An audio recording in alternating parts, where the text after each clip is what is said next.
Hello, and welcome to tonight's performance with the Royal College of Music Symphony Orchestra. My name is Emmanuel Webb. I'm a current student here at the RCM, and I'm the leader of tonight's orchestra. During the interval, we will hear from Sir Antonio Pappano, catch up with tonight's soloists, and also hear from RCM students and staff about some of the exciting things happening at the college this spring. First, I'm joined here by Sir Antonio Pappano. Maestro, thank you very much for joining me. You're very welcome. You've worked with the RCM Symphony Orchestra before. What's it like to be back? You know, to work with younger people for me is, I see it as a mission, as a wonderful opportunity for me, first of all, to preach a little bit, but it's a teaching and passing on information that you've learned from years of experience. This is the moment. These young people are in a music college and they're getting ready to go out into the real world and to share the information that could be vital to them. So for me, it's a very, very important opportunity. Now, of course, it's up to each of the young people to listen, to question, and of course, it's my job to challenge them, each and every one of them. And there are a lot of soloists in this concert, a lot of individual people that have to really, really be at the top of their game. So they need encouragement and coaxing and coaching. You know, I'm there to coach also. I'm not purposely avoiding the sport metaphor. I think there's something of that. You know, we're a team, and we're training to deliver something. Could you please tell us in a few words about the program?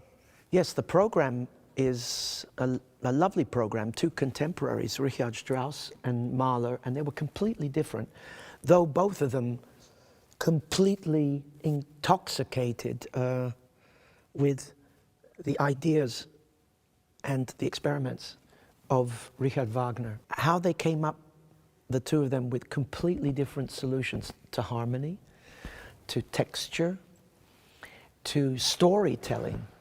Both of them deal very much in autobiography. So though Mahler writes about nature, it's Mahler's appreciation of nature. So it's always filtered through him, really. And Mahler always creates, well, he creates obstacles that he has to overcome. He has to be the hero. But as I'm saying this, I can say that Richard Strauss does exactly the same thing in his pieces, Ein Heldenleben, the hero's life. He's the hero. So there's a concentration on the ego, complex harmony, the developments of Wagner brought to new heights.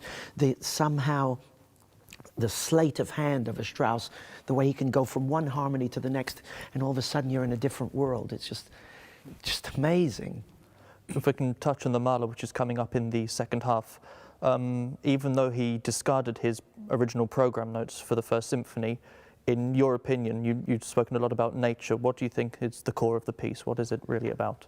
Well, nature is many things. Nature is beauty. It's the beginning of things. Everything dies or hibernates in winter and to be reborn in the spring.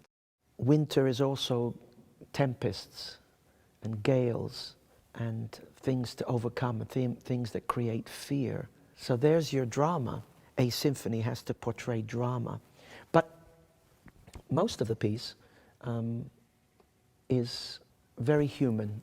There are dances, there are rustic dances. There's a celebration of the outdoors, of the summer festival, if you like. Dances with kind of heavier shoes. So the second movement is not dum, dum, dum, dum, dum. It's dum, dum, dum, dum, dum, dum, dum, dum, dum, dum, dee, dum, dee. And then this very strange third movement, the kind of the Frère Jacques, starts with a solo double bass.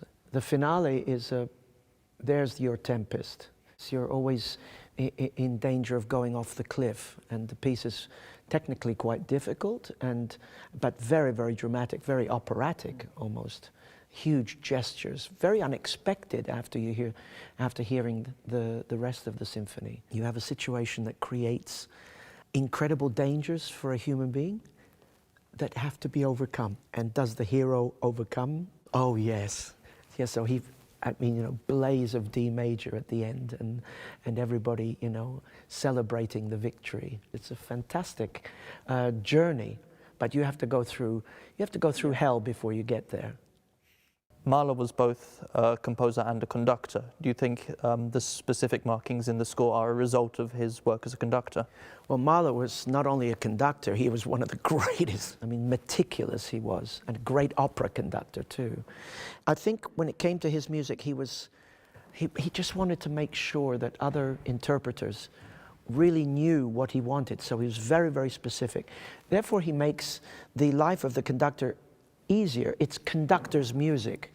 I mean, it doesn't make it easier to play for the musicians, but the conductor is given a template with which to work that will help him realize a performance that is as close to his ideal as possible. Now, you have to be very, very faithful to those markings, and you cannot ignore the certain Viennese traditions. For instance, in the second movement in the trio, in the Ländler, there's a yum, da, dum, da. It's written that way, 1, 2, and 3, but it's yum, da, dum, da, yum, da, dum, da, yum, da, dum, dee, yum. It goes over the bar. Those things, I think you mustn't be shut off to those things. You can't be so literal that you're stuck in a box.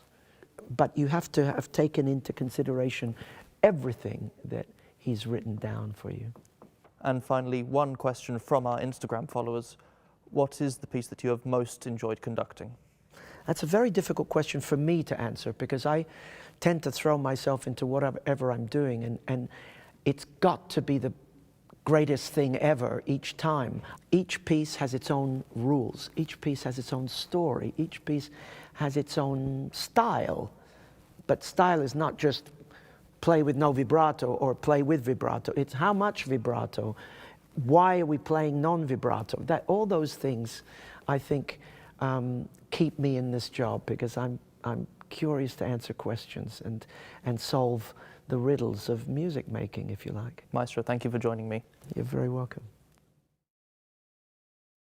Now, of all the amazing moments that happen in Mahler 1, none brings the bass section such excitement as the opening of the third movement. I'm here with Isabel, who is our principal double bass, who will tell us more about it. It's very unconventional to have a double bass solo in a symphony. It's really exciting how the theme, which first starts on the double bass and is actually Frère Jacques, but in a minor key, then moves onto the bassoon and then keeps moving around until it eventually builds up. And it starts very, very exposed, so how do you control your nerves? It's like a scary moment, no? It's really scary because it's a very known piece of music. So if you know the symphony, you know what's coming up. And people are expecting the solo. And the previous movement, it ends like really fortissimo, and then out of nowhere is just complete silence. And all you hear is a timpani going dum, dum, dum, and you're like, oh, it's my moment. Isabel, thank you very much. I look forward to hearing it in the concert. Thank you so much. I'm now joined by Méline and Francis, our soloists for the Strauss duet concertina, which opened this concert tonight. They also won the RCM's Concerto Competition. Welcome to you both. Méline, can you please give me some insight into the piece? Yes, so it's a wonderful piece for clarinet, bassoon, string orchestra and harp. It's in 3 movements which run into each other. It's basically the Beauty and the Beast story. And I am the princess, and Francis is the beast. Very elegant one, transforming into a charming prince. So is that the story that you take with you through the journey of this piece, The Beauty and the Beast? I think so. Well, it starts with a stunning clarinet solo that sort of lasts for quite a long time, and it really sets the scene. And then I interrupt with something quite sort of growly and grovelly underneath. And the first movement is almost us sort of slightly competing, slightly dueling, I suppose, and with some beautiful lines in both parts, but it's always almost slightly unsettled. And then there's an extraordinary transformation, both melodically and harmonically, into the second movement, with this sort of shimmer in the high strings and harp. Very floaty atmosphere. Yeah, and then the bassoon comes in with, I think, one of the most beautiful lines ever written for the instrument in all music. It really, really is stunning. And so I think at that point, the Beast has transformed into somewhat of a prince. And I know you had some one-on-one time with Maestro Pappano. What was that like for you? Yeah, I mean, to work with someone like that is pretty extraordinary, and he just oozes musicality, ideas, presence, yeah. He's an opera conductor, not only, but we can feel he really knows which atmospheres he wants for every part of the piece, and it's fantastic. Just, it's really inspiring. Amazing. And as I'm sure everyone at home is dying to know, where can we see you next? Do you have any exciting projects coming up? We do. Together, yes. Next week, actually. Yes, next Saturday we're doing a performance, another ensemble concerto piece, this time Mozart's Sinfonia Concitante. Francis, I know you're taking part in the inaugural double read day here at the college. Can you tell us a little bit about that? Yes, I'm back again at college on Sunday morning for our first ever double read day, as you say, where we are celebrating the oboe and the bassoon. And we've got masterclasses from some of the top players and professors. I'm taking part as I'm helping to lead a couple of workshops for younger bassoonists. So various different bassoonists from across the country are coming along, and we're going to be doing some chamber music, some coaching, sort of lots of playing and getting to know each other. Fantastic. Thank you both for coming and having a chat. I'm now here with our superstar soprano, Madeline Boreham, who we just heard singing 4 of Strauss's most beautiful songs for voice and orchestra. Thank you for coming up here. Can you please talk us through the songs a little bit, what you just sang and what they're about? Absolutely. So these 4 pieces are all individual tales on a story of love. The first being a message to a loved one to open up and be with me in a dark spot where people might not see us. We then have Das Rosenband, which is similar in a way as I surround my loved one with a garland of roses, and when they wake up we lay eyes on each other and fall madly in love. We've got Freundliche Vision, which is yet another story about walking through a beautiful field full of dandelions and daisies to a place where we were meant to be together. And finally, we have Liebeshymnus, which is a message to the world, talking about the joy of love and hailing to my loved one for the beauty and for who they are and what they've done to me. So how does Strauss connect the music to the text? I think Strauss is one of the greatest composers for voice, and I think everything he does on purpose. And I think one moment for me that I think stands out is in Das Rosenband.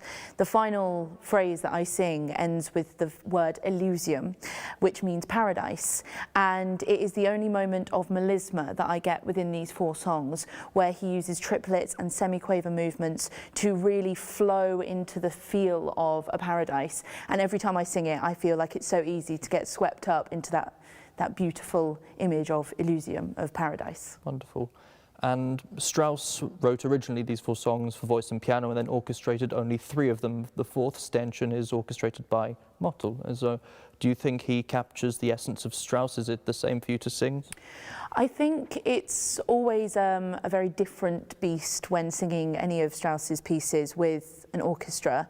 I think Ständchen is a notoriously fiddly piece on the piano, and I think it's easier with piano to take it at a faster speed and really play with these tempi. I think it's a different thing with orchestra because obviously there are more players and more tricky things to be done on each individual instrument. So it's been a little bit of a learning curve for me to perform this piece with orchestra, not only for the tempi but also for the dynamics and in making sure that I'm always heard over the orchestra, but I also still capture the beauty of Strauss's music. Can you tell us about any exciting projects you have coming up? Absolutely. So we're doing The Merry Widow at the RCM this term, and I will be playing the role of Valenciennes, who is a very fun character. She has something going on with one of the men around, and there's a lot of playing around and also a lot of waltzing to be done. So I'm really looking forward to performing that role. It's the first time I'll be doing it, and yeah, I think it's going to be a great production, and we'll be getting into rehearsals soon, so it should be great fun. Fantastic. Maddie, thank you for joining me. Thank you. I'm now joined by 3 of my colleagues from the RCM Symphony Orchestra. We get so many fantastic opportunities here at the RCM, be it through masterclasses or working with wonderful guest conductors, but there's one specific type of opportunity that unites us all here, which is the chance to play on the orchestral schemes. I'm playing on the BBC scheme myself at the moment, and Emily, you are on the... I'm on the RPO and the ENO scheme. Fantastic. And Daniil? I'm on the ENO Evolve scheme. And Vanessa? I'm on the LSO String Experience scheme. Can you tell me a bit about the selection process? Well, it starts with RCM orchestral auditions at the beginning of every year. Certain students are selected to go forward for the orchestral schemes. Emily, you're on the RPO scheme. Was the selection process different to the ENO scheme? Yes, it was quite different. We did a screened audition and had to play a few excerpts and some Mozart. And then the second round was playing actually within the section, so it was a really enjoyable experience. With the LSO scheme, what was that like? So with the LSO String Experience, first you do the general audition in college in the beginning of the year, then college nominates a couple of string players who then go on and audition against nominated people from the other conservatoires, and then 2 violists get selected to do this scheme. And both violists were from college this year, am I correct? Oh yeah, both the violists this year are from college. Daniil, I know you got the opportunity to go into the pit. Can you tell me a little bit about that and what you took from that experience? Well, it was very exciting to rehearse with the professionals in the first place. Most of the rehearsals took place not in the Coliseum, but actually in other halls around London. But then I had the opportunity to play alongside the professionals in the pit, and it was very different to what I'm used to doing. It was just enjoyable, and it makes you want to watch opera as well. What was your most enjoyable experience on the scheme so far? Or what are you most looking forward to? I really enjoyed playing Traviata last term. It's the most beautiful music, and also ENO gave us comp tickets to go and watch the rehearsals, so it was really, really beautiful. And Vanessa, what are you most looking forward to with the LSO? I'm really looking forward to playing with Sir Simon Rattle, as well as with Sir Antonio Pappano again, and also I think we're playing with Isabel Faust, which I'm particularly excited about. Thank you all very much for joining me. I look forward to seeing you all later for the performance. I'm sure you'll agree that we've had some fantastic guests. Before I let you go back to the hall for the second half of the concert, we will hear from Flo Ambrose, who's going to tell us more about the exciting things happening later this season. Hello, I'm Flo Ambrose. I'm the Head of Performance Programming and Faculties at the college. Tonight's concert is just one of 166 events that we've got happening this term, some of which are live streamed, others take place in our building, and some take place at other venues close to the college. So each term we do several symphony orchestra concerts. The next one that we'll be doing, which will be live streamed, will be conducted by Håkan Hardenberger, and Håkan will also be playing his trumpet in that concert. There's a couple of contemporary trumpet concertos, and then he'll be conducting Mussorgsky's Pictures at an exhibition. Our 2 Philharmonic concerts this term will be conducted by Chloe van Soetterstedt and Natalia Luis-Basser, and they are conducting Saint-Saëns' Organ Symphony and Haydn's Symphony 100 respectively.